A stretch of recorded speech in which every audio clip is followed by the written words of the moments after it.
Bom dia, boa tarde ou boa noite. Nosso trio é composto por Maria Clara Lucena, Maria Vitória e Manuela. O objetivo deste trabalho é trazer dele uma forma de podcast em que possamos explicar o tema que será abordado e que nos foi passado em sala de aula na disciplina de Psicologia Educacional, ministrada pelo professor Leonardo Sampaio, da Universidade Federal de Campina Grande.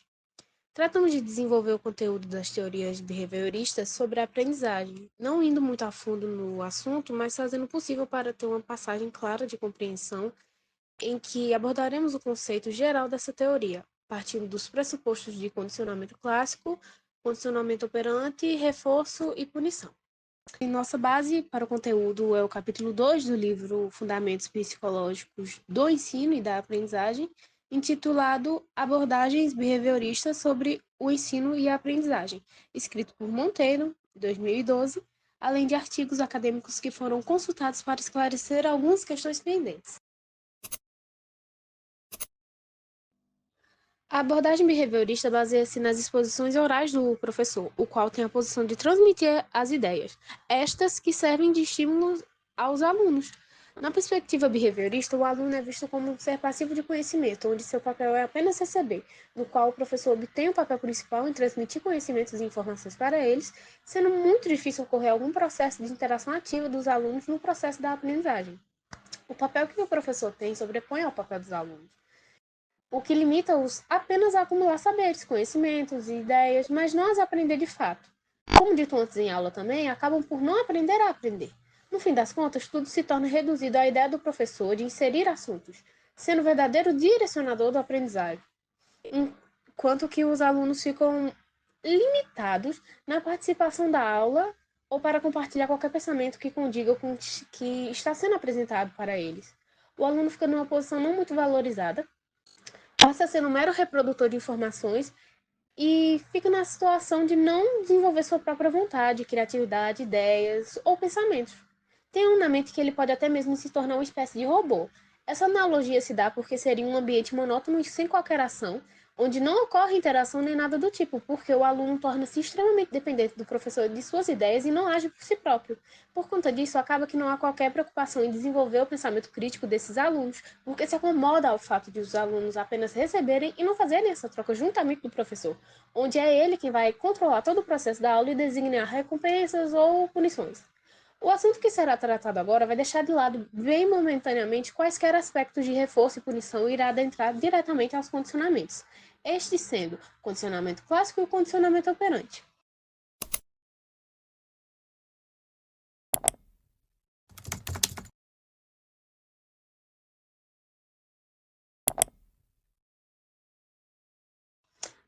O condicionamento clássico, ou respondente, se divide em três formas: o condicionado, em que é onde se ativa o estímulo; o não condicionado, em que se ativa uma resposta; e o neutro, onde não ativa nenhum estímulo. Se corresponde desse condicionamento um processo de alteração do comportamento de um indivíduo, que acontecia exatamente a partir de estímulos feitos com ele por meio do ambiente. É um tipo de aprendizado que fora demonstrado pela primeira vez por Ivan Pavlov. Ui, onde, mediante um experimento feito pelo mesmo, queria fazer uma associação com o barulho de uma campainha e quais seriam as respectivas respostas que cães teriam ao escutá-lo. Inicialmente, eles não reagiam ao som da campainha, pois não viam estímulo naquele barulho. Logo, era um estímulo neutro, em que não se condicionava uma resposta. Depois, começou a ser tocada a campainha na companhia de um alimento, onde o cão começava a salivar. Logo, passou a ter uma resposta. E para finalizar, toda vez que o cão ouvia o som de uma campainha, começava a salivar, obtendo uma resposta condicionada pelo barulho, porque ele entendia que esse era o momento de comer. Antes era um tipo de comportamento não condicionado, porque não ativava a resposta no cão. E após a persistência da repetição, se tornou condicionada. Agora, vamos falar do condicionamento operante, cuja proposta foi de Skinner, que se baseia na ideia de que o comportamento se molda pelas consequências que seguem de uma ação. Temos com isso um antecedente que é condicionado pelo comportamento e logo depois vem a consequência. Primeiro vem o comportamento. Para se entender ele, tem que ser levado em consideração o antecedente. Esse que seria entender o motivo pelo qual aquele indivíduo está agindo daquela forma. A consequência seria o que vem depois do comportamento. Como um resultado, e este é analisado para saber se vai ter um aumento da frequência ou uma diminuição. Uma frase que, de certa forma, traduz esse pensamento é a que diz: só se entende a ação quando analisa o contexto. Frase muito bem mencionada em sala de aula pelo professor Leonardo.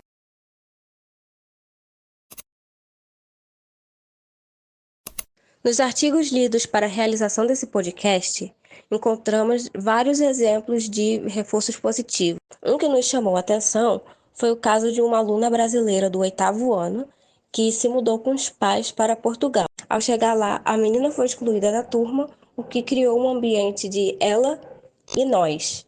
A professora, ao perceber essa situação, aplicou mudanças na sala que aproximavam essa aluna da turma. As atividades feitas em sala de aula passaram a ser mais ativas, requerendo com que os alunos participassem mais.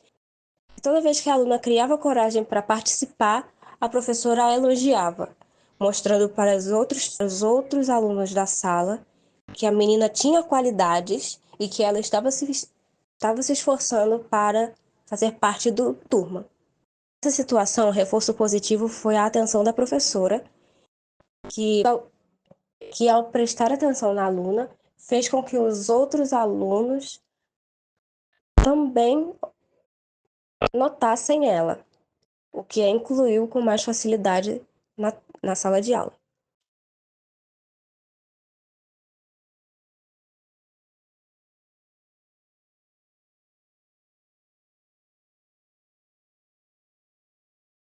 Como exemplo de reforço negativo, podemos usar uma aluna que tem muita ansiedade em falar na frente da turma, porque tem medo de errar.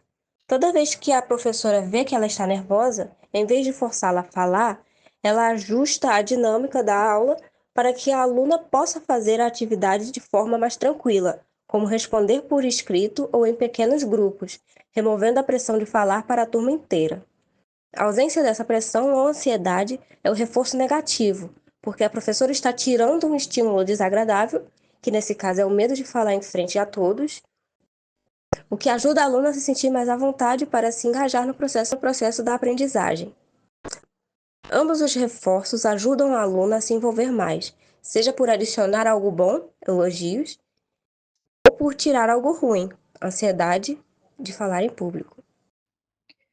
Para Skinner, punição é um procedimento definido pela apresentação de um estímulo reforçador negativo ou ainda pela retirada de um reforçador positivo, cujo efeito supressor ocorre de acordo com respostas competitivas. E Skinner foca suas análises nos subprodutos indesejáveis produzidos por essa técnica. Ainda segundo Skinner, a punição negativa e a punição positiva são duas formas de diminuir a frequência de um dado comportamento, de um determinado comportamento. Porém, com abordagens diferentes e essas não expressam juízo de valor. Essas formas de punição fazem parte do conceito de condicionamento operante, onde os comportamentos são moldados pelas consequências, podendo ser consequências reforçadoras positivas, onde aumentam a probabilidade de repetição, ou ainda as punitivas, aquelas que vão diminuir a probabilidade de acontecer novamente. Punição positiva envolve adicionar um estímulo desagradável após um comportamento indesejado para diminuir a probabilidade de que esse comportamento se repita.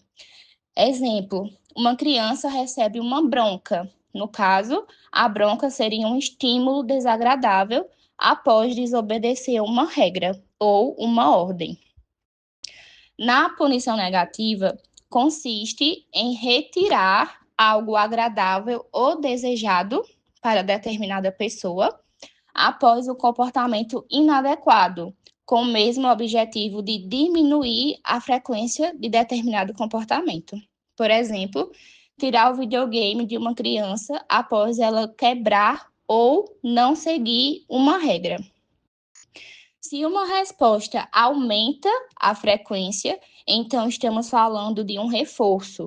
Se uma resposta diminui a frequência, estamos falando de punição. Da mesma forma que, se o aumento ou ainda a diminuição da resposta ocorre devido à apresentação de um evento, podemos chamar de reforço ou a punição de positiva. Se o aumento ou diminuição da resposta ocorreu devido à retirada de um evento, chamamos esse reforço ou a punição de negativa. Dizemos ainda que o aumento ou a diminuição da resposta é justamente o processo que ocorre em função do procedimento, no caso, a operação. E essa relação funcional entre a resposta e a consequência é produto justamente do processo.